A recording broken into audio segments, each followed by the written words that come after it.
இன்றைக்கி பிரேக்ஃபாஸ்ட் முடிச்சுட்டு தோட்டத்தில் கொஞ்சம் வாக்கிங் போயிட்டு வரும்போது கொஞ்சம் கொய்யாப்பழம் கிடச்சிச்சு. டேனுக்கு எப்பவும் கொய்யாப்பழம் கொடுக்கும்போது நான் கொஞ்சம் கடிச்சிட்டு கொஞ்சம் பேஸ்ட்டாக தான் அவனுக்கு கொடுப்பேன். இன்றைக்கி அவனாக எடுத்து கடித்து சாப்பிட ஆரம்பித்தான்.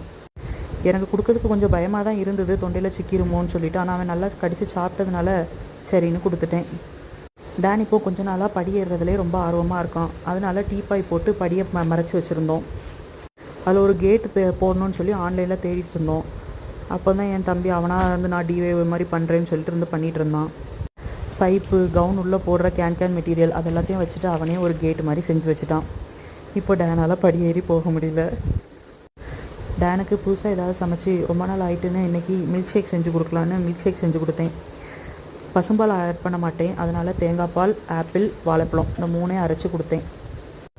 டேஸ்ட் ரொம்ப இனிப்பாக இருந்தது. ஆனால் அவன் நல்லா விரும்பி குடித்தான்.